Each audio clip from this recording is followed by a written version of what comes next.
Good afternoon, everybody, and thanks for tuning in. John Kelly, profiler here, and welcome. Welcome to part two, Dark Post from Bryan Kohberger, Moving Towards the Abyss. This time, I'd like to send our deepest condolences out to the family and friends of the murdered victims up in Idaho, Moscow, Idaho. Very sad situation. And believe me, you have our deepest sympathies. Also, I do want to put out there, straight out front, Bryan Kohberger is innocent until proven guilty, or presumed innocent until proven guilty. He is a suspect in the murders of these four victims. And we're going to see where this goes. And we're just going to give our theory and opinions on, what we think's going on here with him at a younger age. Okay, because lots of times, you can glean a lot from a person's writing or writings when they're younger. Okay. And at this time, I want to thank everybody for purchasing my book. Can't thank you for all your positive feedback, all your kudos, all your kind comments, all your not so kind comments, whatever you want to comment. Please feel free to comment. Thank you so much for buying Discovering Lazarus, The Good, the Bad, the Ugly of John Kelly, and how I kicked a horrible cocaine habit, became a counselor, psychotherapist, and moved on to become a profiler. Thank you so much for putting up with my spiel there. Okay. So anyway, one thing I want to start off with is positive affirmations versus negative affirmations. See, this is very important to me. Okay. And I've done a lot of work with this, okay, with a lot of people. And, positive affirmations are extremely effective in people with the low self-worth, with depression, with feeling like they're less than others, okay, or that they're failures. I mean, positive affirmations, if you do it right, can really take hold. And eventually it's like magic. Okay. After a while, it'll just be part of your belief system. It happens just like that. Negative affirmations work the same way, only in a negative way. If you're constantly criticizing you, and most people, especially those that are involved in addictive illness, addiction, definitely are their biggest critics. And they carry around their self-critic with them. There's no question about it. And with negative affirmations, they will take hold the same way positive affirmations would. If you continue to repeat those negative affirmations over and over to yourself, they become part of your belief system. And guess what? You live in a negative reality, an extremely uncomfortable and torturous reality as time goes by. And the bottom line there is, especially for addicts, people suffering from addictive illness, you want to get out of that uncomfortability. And you know how to do it. You pick up your drug of choice, whatever it may be. And it may not even be a substance. It may be gambling. It may be sex. But it'll be an addiction of some kind that will be soothing and give you some type of relief. But it's important for me to bring out the positive affirmations now versus negative affirmations and how dangerous negative affirmations are. Okay, that's what I need to underline for you. Okay? Because as we get started here, we're going to be looking into general thoughts about the posts. And I guess this is coming from the Tapatalk platform. But I got to tell you that I'm seeing it in Bryan. I'm sure you're seeing it in Bryan. I mean, it's just going on and going on. So now to our producer, Leah, and her questions. And she is a young woman and certainly has interest in this negative thinking and these condescending personal thoughts, which can lead to various problems in younger people as they go to get older. Yes, Leah, go ahead. Hi, Joe. Thank you for having me on again. It's good to Sure, be here. sure.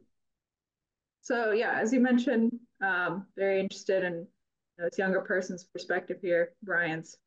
Um, so, to get started, post number 2, we're going to touch on from May 12th, 2011. I'd like to just kind of pick your brains on this. He has a long list of bullet points here of ailments he has, I guess, feelings he's dealing with. So, I'd just like to get your feedback on this and your professional opinion. So to get started here, I'll go with the first sentence he has. He says, "I always feel as if I am not there, completely depersonalized." Can you elaborate on that? Yeah, when he's talking about feeling not there and being completely depersonalized, really what he's saying is, I don't know what's going on, but I'm looking at myself from the outside. I'm like really not there in the space. I'm like in another space.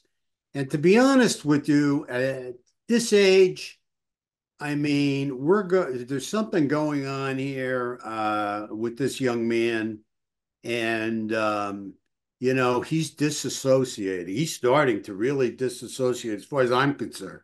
Okay, and certainly I'm not diagnosing anybody. I'm just giving him my opinion. But and I wouldn't diagnose him unless I met with him. But I mean, I got to be honest with you, just my opinion. That he is starting to disassociate. He's starting to separate, from reality. Okay. So now he goes on to explain, mentally some things he experiences here. I'd like to get your feedback on these specifically. First, he lists that he experiences fog.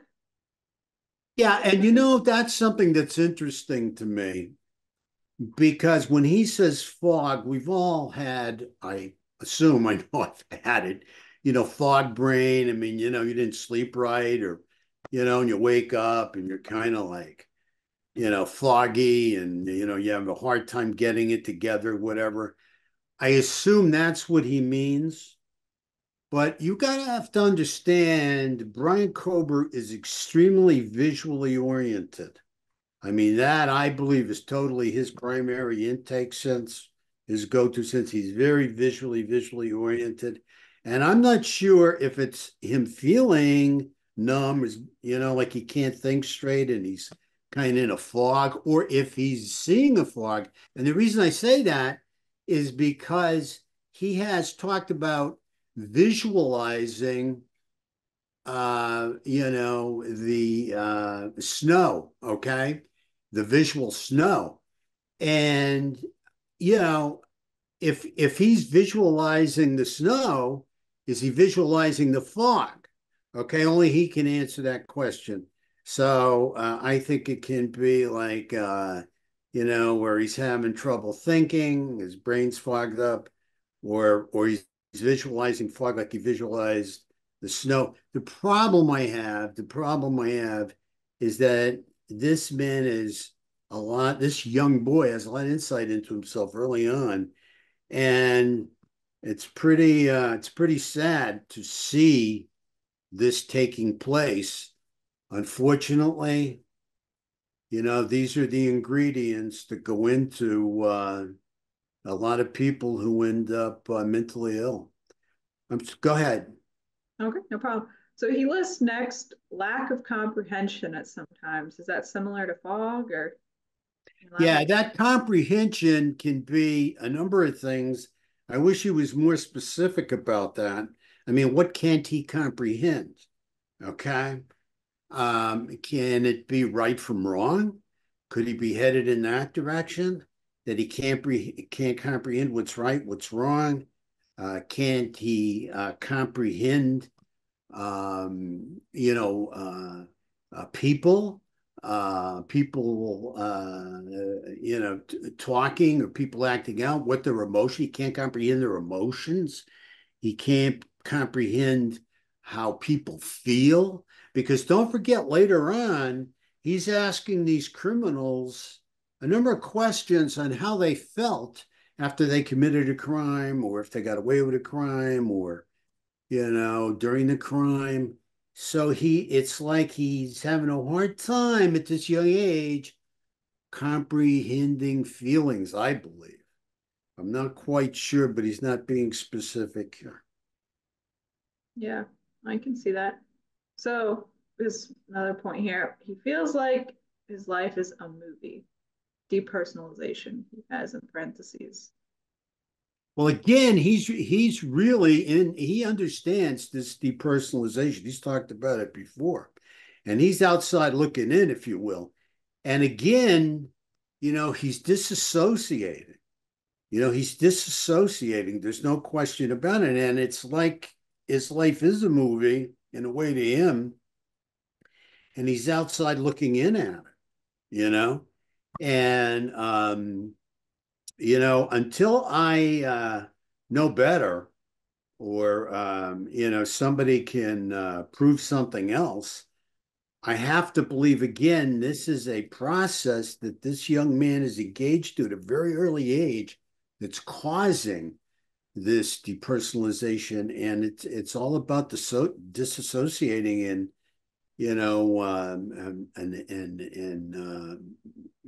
changing. I mean, having these changes take place in his brain. Okay. Okay, so going off disassociation here, the next 3 points he lists. Now, tell me if these are all related. He has depression, no interest in activity, and constant thought of suicide. What does this all mean? Well, see, here we go again with the depression. Now, he's talked about the depression in the past, in his past writing, right? Mm-hmm. So definitely we are dealing with somebody who has insight to themselves, and they really feel that they're going through a depression. I mean, there's absolutely no question about it. Of course, my concern is, why hasn't he been treated for it, with some kind of antidepressant or something? At this point, it's kind of bothering me because, I saw the other medication he was on, like anticonvulsant medication that they use for numerous things like migraines and stuff too, and seizures. But I don't see any medication so far on this depressed kind of feeling. I mean, of this this mood disorder. I mean, there's no medication for it. Now, no interest in activity. We talked about that last time. He wrote about that. He's not interested in doing things. He doesn't get pleasure from things that he used to get pleasure from.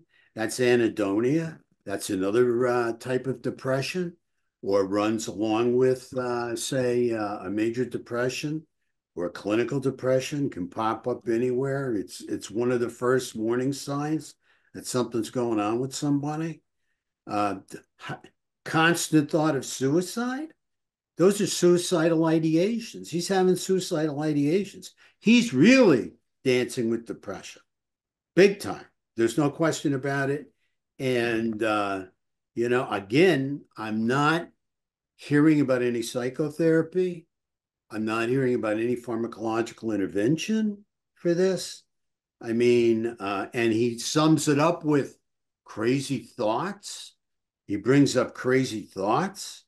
Okay, so, we've got the making of some real heavy duty, I believe, mental problems here. These are the, ingredients that start off early on in childhood that can really be the ingredients of making of a monster, too. There's no question about it. I mean, we're just going to have to see what more comes out, and how much more information we get. Okay. How would that all play into his next point here of delusions of grandeur? Um, what does that have to do with anything? Well, anything. Well, I think I'm sorry. The delusions of grandeur, I think, have a lot to do with also being soothing to his torturous mind. I mean, if we believe everything he's saying and writing, which, when I get back to the negative affirming, when you're writing, I mean, you're really affirming stuff in your brain. Okay.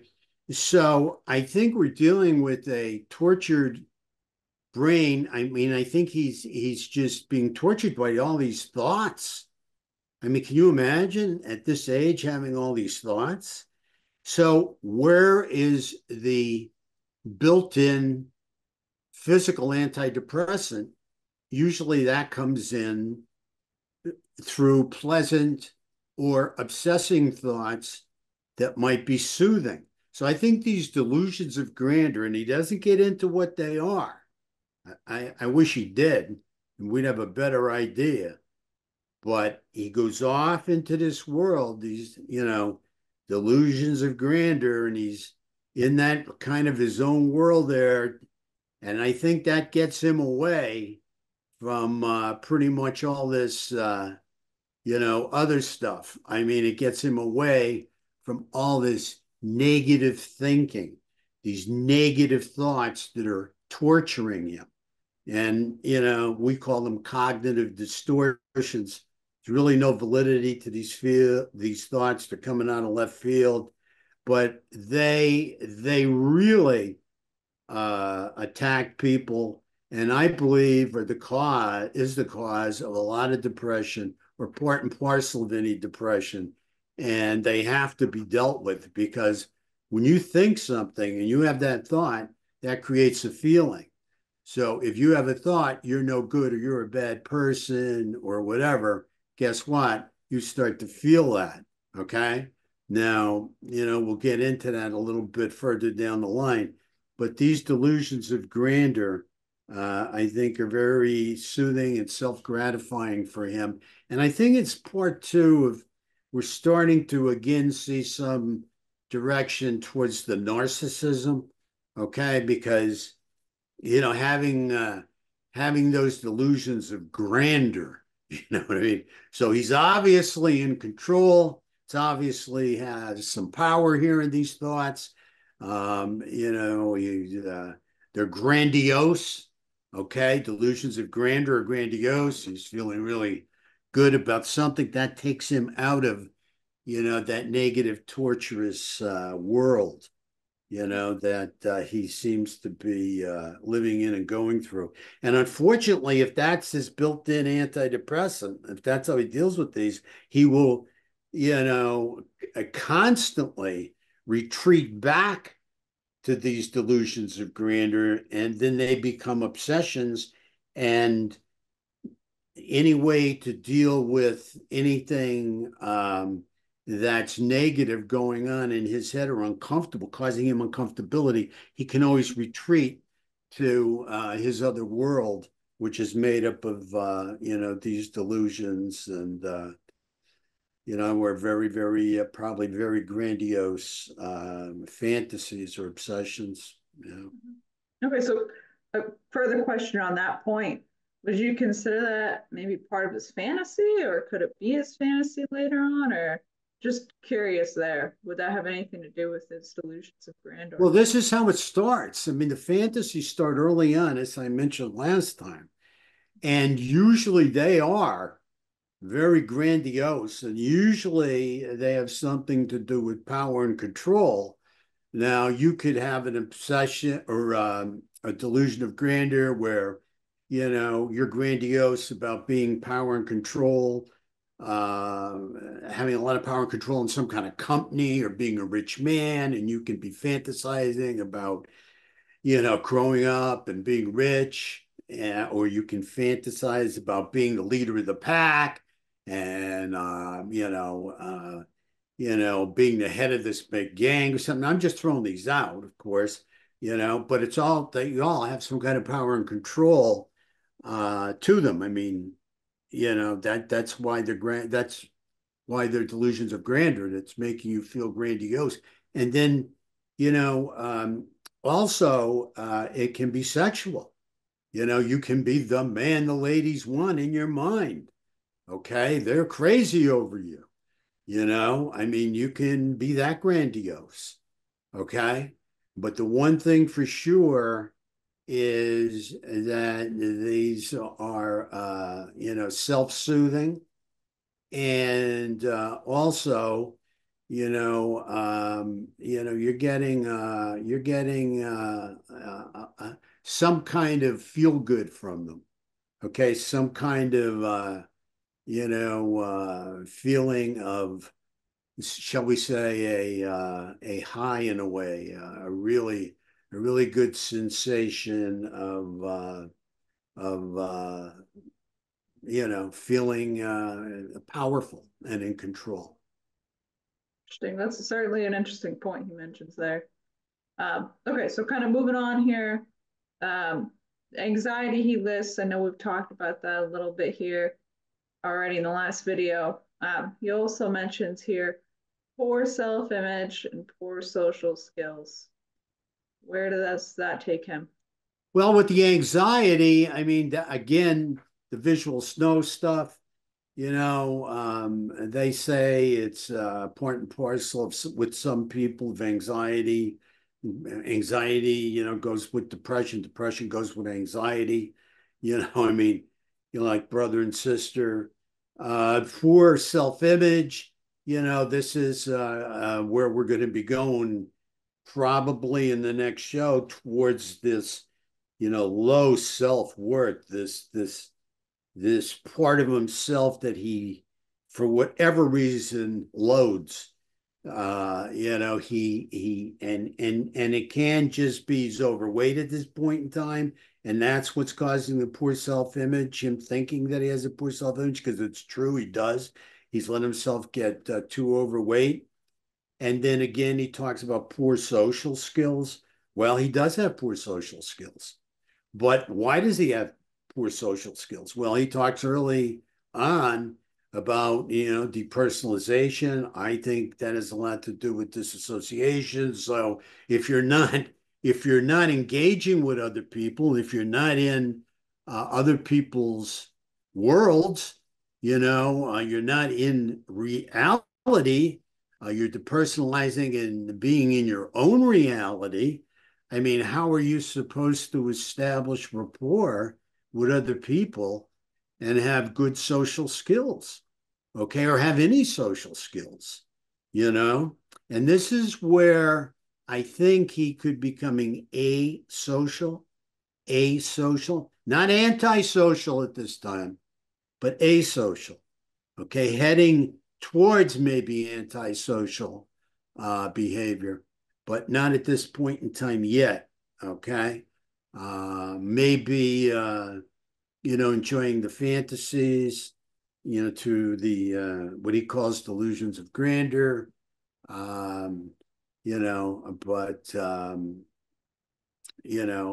think that he has a lot of insight into himself. And also, this no emotion. What does that mean? Like, if I was talking to him, I'd say, could you be more specific? I'd like a better idea of that. No emotion. No emotion to what? No emotion to, seeing a dog get hit by a car, or seeing a sibling suffering, or beating somebody up, or seeing someone get abused in some way. What do you mean no emotion? Do you feel connected at all to anybody? Do you feel disconnected? So, I mean, there's a lot involved with this no emotion that he's got to really, talk about. He's really got to answer. We don't have that.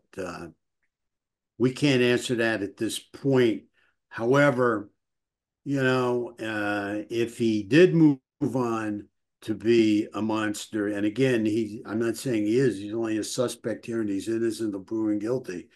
But if he moved on to become a murderous monster, most of the killers that I have interviewed, really, they're flat as pancakes.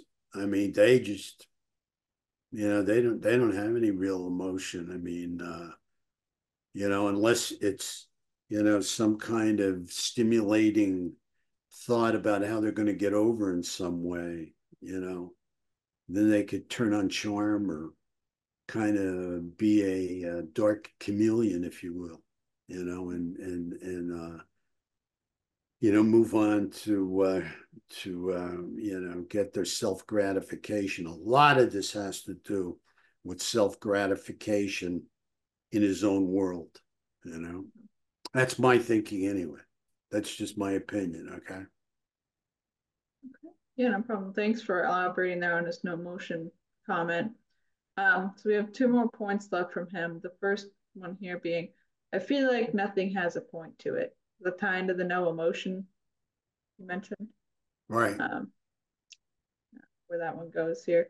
The second point that he lists is a little bit longer. When I get home, I'm mean to my family. This started when VS or visual snow did. I felt no emotion, and along with the depersonalization, I can say and do whatever I want with little remorse. Everyone hates me pretty much. I am an asshole. And that ends post 2. So that's a big one right there. What is that all? Yeah, That all you're mean? right. I mean, that says a lot, doesn't it? Mm-hmm. I mean, man, oh man. I mean, I feel like nothing has a point to it, right? I feel like nothing has a point to it, but all the points I'm making through these writings are about me. So there's a point to me, but there's not a point to anything else. I feel like nothing has a point to it. We need more information on that. But again, I'm starting to smell narcissism. I really, really am here at a very young age, right? And this is getting a little scary here. When I get home, I mean to my family. This started when, Visual Snow did. Well, I don't know. I mean, there are a lot of people with anxiety disorders and various problems that aren't mean to their families. And then there's people that are mean to their families without visual snow, right? Or any other disorders, you know? But what bothers me is when he says, I felt no emotion along with the depersonalization. So I don't feel anything pretty much for anybody or anything, and I disassociate. I depersonalize. I'm outside of myself, and I feel no emotion. That has got to be horrible for a young man, and you have to wonder again at this age, what is taking hold of his brain? What's going on? What kind of brain disease are we seeing? You know, I mean, what kind of emotional and mental illness is taking place here? Because it's here. It's right in front of. I mean, he's writing about it. We asked last time, could this be a plea for help? You know, and I hope that our audience continues to comment and give us their feedback. Because just for 1 second, I want to compliment the audience on the great work they did and the great feedback they gave on this. Two heads are better than one, three heads are better than two, and so on and so on. So it's always good to get as much feedback as you can on this, especially on such a younger guy, going through this torturous kind of teenage years. I mean, his teenage years are torturous here. If you can believe this, and I do believe it. I felt no emotion, and along with this depersonalization, I can say and do whatever I want with little remorse. Now, see, again, that's scaring me because now he's saying, I have no remorse. I can do and say what I want to do. I mean, I don't feel anything for anybody. I don't feel any emotions. I don't feel any remorse.